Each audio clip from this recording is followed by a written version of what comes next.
만약에 가능하다 그러면 한 키가 한 190 정도 돼가지고 파리 샤넬 쇼 있잖아요. 그래서 오프닝을 장식하는 뭐 그런 김샤넬로. 김샤넬. 저는 약간 근데 진심으로 다시 태어나면 B로 태어나고 싶다고 생각해요. 아 진짜? 네. BTS B? B. 왜요?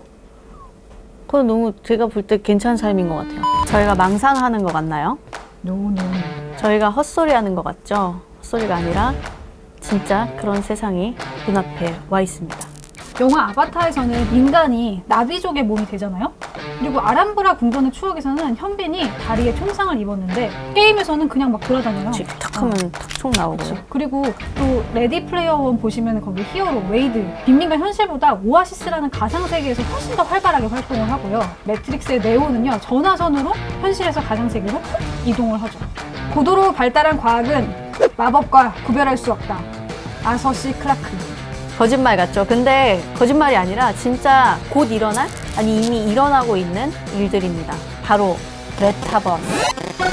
메타버스라는 말이 요즘에 많이 보이기는 하는데 좀 생소한 말이기는 해요. 솔직히 저나 이제 주변에 2030들, 밀레니얼 세대라고 하는 2030들 보면 뭐 로블록스 이런 거 이해도 못하는 거야. 제페토도 잘 몰라. 그치, 애들이 한데 안 들어가봤어. 근데 거기서 뭘 하면 돈이 된대. 앞으로 우리가 커리어를 쌓으려면 이런 부분을 좀 알아야 된대. 이래서 아마 이 영상 들어오신 분들도 많을 것 같거든요. 메타버스라는 게 전에 없던 완전히 새로운 기술이라거나 전에 없던 완전히 새로운 용어는 아니에요, 솔직히. 학술적으로 메타버스를 증강현실, 거울세계, 라이프로깅, 그리고 가상현실 이렇게 4가지로 구분하기도 하는데 이건 뭐 교과서적인 이야기고요. 되게 똑똑해 보인다. 네, 급하게 왔어요. 네. 요즘에 각광받는 서비스들, 많이 이야기되는 이런 메타버스 서비스들 보면 2가지 맥락에서 좀 화제가 되는 것 같아요. 하나는 일단 마케팅적인 측면이 확실히 있는 것 같거든요. 마케팅이라는 게 원래 항상 늘 좀 새로워야 되잖아요. 그렇죠. 새로움을 줘야 되잖아요. 네. 이런 새로운 경험을 하면서 막 이렇게 사람들이 관심 갖게 해야 되는 거니까 그런 데에 활용하기 너무 좋은 것 같아요. 메타버스라는 게. 또 하나는 사람들이 메타버스가 돈이 된다는 생각을 해서 좀 그런 경제적인 측면에서도 화제가 되는 것 같아요. 로블록스가 상장하면서 대박이 나서 이런 기업이 이렇게 주가가 뜰 수가 있구만 하면서 또 주목받기도 하고, 또 메타버스 안에서 경제활동이 가능하다고 생각하면서 사람들이 또 거기에 주목하기도 하고요. 근데 저는 정말로 그런 세계가 올 것 같고 이미 어느 정도 많이 와 있다라고 생각하고 있는데, 동물의 숲에서도 이미 메타버스를 여러분 체험해 보셨을 거고, 그리고 작년 어린이날에 청와대가 마인크래프트에서 가상 청와대를 만든 거예요. 어린이들이 놀러 오게끔. 이렇게 놀러 갔겠죠? 되게 짧은 팔과 다리로 놀러 갔더라고요. UC 버클리는 졸업식을 메타버스에서 했고, 순천향대학교 같은 경우에는 올해 입학식을 가상세계에서 했는데 정말 총장님이 나오셔가지고 여러분 환영합니다. 총장님도 아바타로 나오셨어요? 아니. 아, 거기서 진짜 영상으로 나왔는데 제페토에서도 블랙핑크가 여기서 팬사인회를 개최를 했어요. 그래서 이제 전 세계 아바타 팬들이 모여가지고 또 사인을 받았고요. 포트나이트라는 게임 또 아시죠? 여기에서는 최근에 BTS가 다이너마이트 안무 영상을 최초로 공개하기도 했었고, 뭐 트래비스 스캇 같은 경우는 여기서 또 콘서트 그리고 신곡을 여기서 공개하기도 했죠. 좀 쉽게 우리가 알고 있던 뭐 단순한 게임이나 아니면 단순한 증강현실 기술과 무엇가 다르냐라고 하면 일단 좀 그 안에 세계관이 있는 것 같아요. 자체적으로 현실이랑 구분된 공간이지만 완성도 있는 좀 세계관, 몰입할 수 있는 세계관이 있는 것 같고, 또 한 가지 요즘에 또 각광받는 특징이 그 안에 경제 생활이 있는 거예요. 그 안에서 생산 활동을 해서 돈을 벌 수가 있는 거죠. 그래서 그 가상 세계에서 통용되는 화폐로 쓴다든지 아니면 그걸 아예 현실 세계의 돈으로 바꿀 수까지 있게 되는. 네. 그래서 이런 점들이 기존에 우리가 알고 있던 가상현실이랑 조금 다른 거다. 근데 이렇게 말씀만 드리면은 잘 머릿속에 구현이 안 되잖아요. 이럴 때는 영화를 보면 됩니다. 스티븐 스필버그 감독의 레디 플레이어 원이라는 작품이 있습니다. 우리가 상상하는 메타버스의 모든 개념이 다 구현되어 있는 정말 완벽한 영화라고 할 수 있습니다. 2045년이 배경이에요. 이 시대는 어떠냐면 식량 폭동도 있었고 막 그런 전쟁도 있어서 굉장히 디스토피아적인 세계라고 할 수 있는데, 이 가상세계라는 오아시스가 바로 모두의 탈출구가 되는 거예요. 근데 이제 메타버스가 아까 이영 기자가 얘기를 해줬지만은 현실 세계와 긴밀하게 연결이 되면서 이 안에서 경제 활동도 일어난다고 했잖아요. 그런 게 다 구현이 돼 있어요. 가상 세계에서 물건을 사면 그게 현실로 쭈루루루 배달이 와요? 드론이 딱 배달을 해줘요. 그리고 그 오아시스 안에는 많은 기업들이 또 들어와 있어요. 여기에서 어떻게 활동하느냐에 따라서 현실 세계의 주가도 막 왔다 갔다 하고 이게 다 연동이 되어 있는 거죠. 엔비디아의 젠슨 환이 뭐 그렇게 얘기했다던데요. 뭐 The next 20 will seem nothing short of science fiction. The metaverse is coming. 메타버스가 진짜 현실의 자리를 잡게 되면 공간과 공간의 물리적 제약이 없어지는 거잖아요. 그러다 보면 국가라는 개념, 국경이라는 개념도 좀 지금보다 모호해질 수 있을 것 같고 그렇죠. 그리고 사람들이 어떤 뭐 겉모습, 인종이라든지 성별이라든지 사람과 사람이 되게 자유롭게 차별 없이 커뮤니케이션 할 수 있는 세상이 올 수도 있지 않을까? 그런 생각도 들어요. 그냥 제가 트롤로 만날 수도 있는 거잖아요. 트롤? 네. 그 세계 안에서는 이제 출발점이 같으니까 같이 같은 기회를 갖고 되게 평등한 사회가 될 것 같은 한편으로는 진짜 그런 메타버스 안에서는 차별이 존재하지 않을까? 불평등이 없을까라는 궁금증이 또 생기더라고요. 저는 가능할 것도 같아요.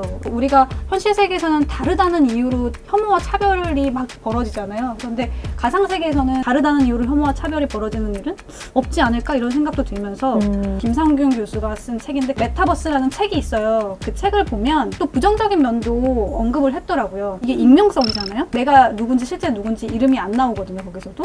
그러면 익명성 뒤에서 더 마음대로 행동할 수 있는 거죠. 그러니까 더 공격적으로 행동할 수도 있고 무책임하게 행동할 수도 있게 되는 거고. 아니 그 제페토 같은 것만 해도 보면 굉장히 나와 닮았지만 요즘에 이제 대중문화에서 흔히 미남 미녀라고 비춰지는 모습처럼 나를 꾸밀 수 있다 보니까 모두가 다 그런 모습을 하는 것 같기도 한 거예요. 그래서 오히려 현실 세계에 있는 어떤 그런 좀 차별에 기반한 인식들이 더 강화되진 않을까라는 걱정도 조금 저는 들더라고요. 오히려 다양성이라는 게 더 약화될 수 있고 거. 사라질 수 있다. 사실은 이 기술이라는 것이 과연 유토피아일까 아니면 디스토피아일까 상상을 우리가 하잖아요. 계속 막 논쟁을 하기도 하고. 그런데 그걸 잊어버리면 안 되는 게 결국 이것도 인간이 만드는 거죠. 근데 인간이라는 건 완벽할 수가 없잖아요. 인간은 나쁠 수도 있고 좋을 수도 있는데 다시 말해서 메타버스도 나쁠 수도 있고 좋을 수도 있는 거죠. 그러면 어떻게 우리가 더 좋은 세계관을 가지고 메타버스를 끌고 갈 수 있는지는 계속 고민을 해봐야 되는 문제고 그런 거 아닐까요? 그러면 진짜 가까운 미래의 메타버스는 어떤 모습일지 당장 이제 내년, 내후년